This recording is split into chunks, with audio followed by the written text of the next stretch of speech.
Hello, horror stories. My name is Jose Luis, and I want to share with you a paranormal experience that I witnessed with my own eyes, although it did not happen directly to me. Since that day, I live in fear that something similar could happen to me. I transport vegetables with my truck from the center of the country to the north of the United States, which keeps me away from home for a long time. I have been in this trade for more than 11 years. And although I've had several unusual experiences on the roads, this story far surpassed anything I had experienced before. I remember that night clearly. I was driving on Highway 95, a narrow road, heading toward Montana. I was driving cautiously, as the road was two-way, very dark and narrow. Although the rain had not yet started, it looked like a storm was coming. Despite the need to be alert, everything was calm. I listened to music while keeping my eyes fixed on the road. Suddenly, in the distance, I saw a dazzling light that grew brighter and brighter as I got closer. Finally, when I was a few meters away, I could clearly see that it was a car wrapped in a huge flame in the middle of the road. I slammed on the brakes and stopped, not daring to pass by the car for fear that it would explode. I immediately called 911, but they informed me that it would take at least an hour to arrive due to the remote location of the stretch. The car was still engulfed in flames, and all I cared about was making sure no one was inside. I found my truck's fire extinguisher and tried to put out the fire, but it wasn't enough. The smoke was so thick that I had to back up and return to my truck. The most disturbing thing was being in the middle of nowhere, too far from the nearest town to call for help. Minutes later, I saw some lights in the rearview mirror. It was a private car. The driver stopped by my door and asked me if I needed help and if I had already called 911. I replied that they were on their way. So he told me he would continue and dared to go around the burning vehicle and continued on his way. I, however, could not do the same.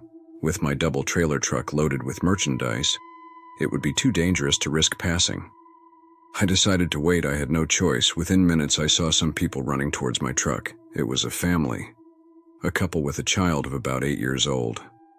The lady was crying, so I assumed they were the owners of the burned car. I rolled down the window and sure enough, they asked for help. They told me to call emergency as their phonies had been left inside the car.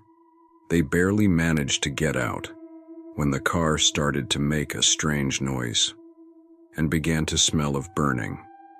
A few meters away, in a matter of seconds, the car began to burn and they were almost able to get out. I decided to get out of my truck to stay with them while we waited for the firemen.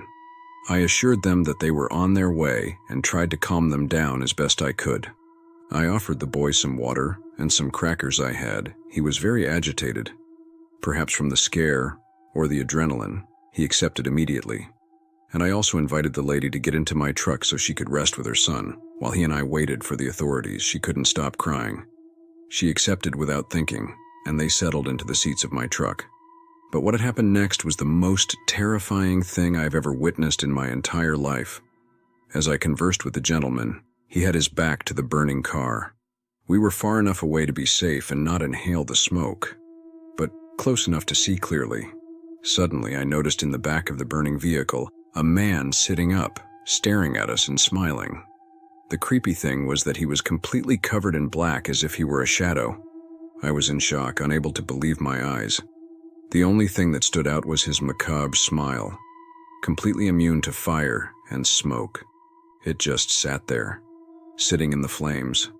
Noticing my terrified expression, the man turned around, and when he saw that figure, he began to cry and scream uncontrollably, covering his face with his hands, shouting, "It can't be." I came out of my trance when I heard his screams and saw his reaction. I asked him what was going on as I tapped him on the shoulder, but he could not respond. He could barely speak and was moving aimlessly. I looked at his wife in my truck. She was crying too, hugging her son. At that moment, I didn't understand anything. I looked back at the car to check if what I had seen was real, but the figure was gone. I kept asking the man why he had suddenly started crying so desperately without being surprised to see the figure in the car. With tears in his eyes and a puzzled look, he answered me, "You saw it too, didn't you?" I immediately understood what he meant, but still asked him to clarify.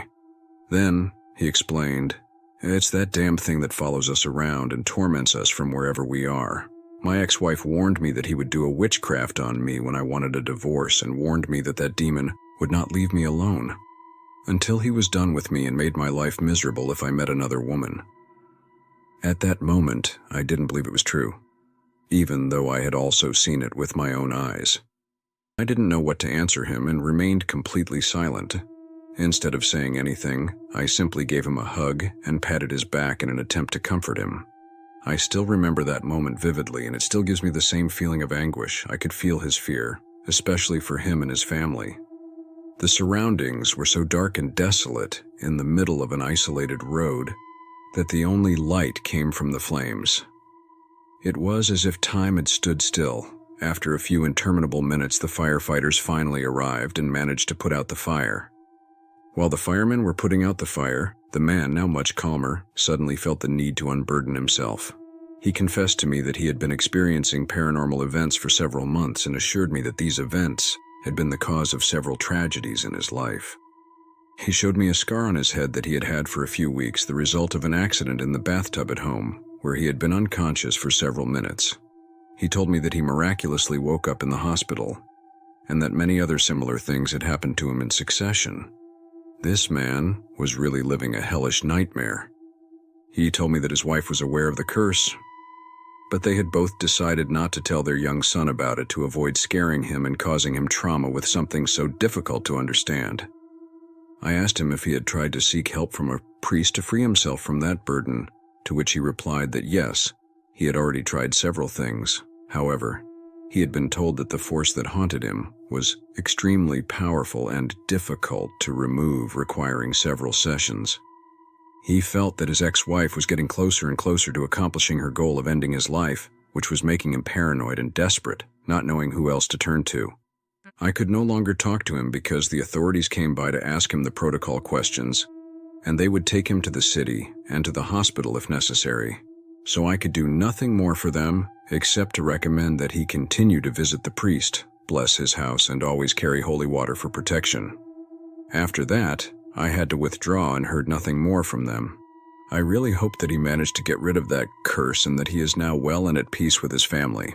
I can only reflect on the importance of being cautious with whom we relate to, since, as he was able to tell me, it was his ex-wife who cursed him. This makes me think that none of us is exempt from knowing someone with so much evil, and that evil from the darkest really exists. If you have enjoyed this story, we invite you to subscribe and activate the bell so you don't miss any others. Until next time.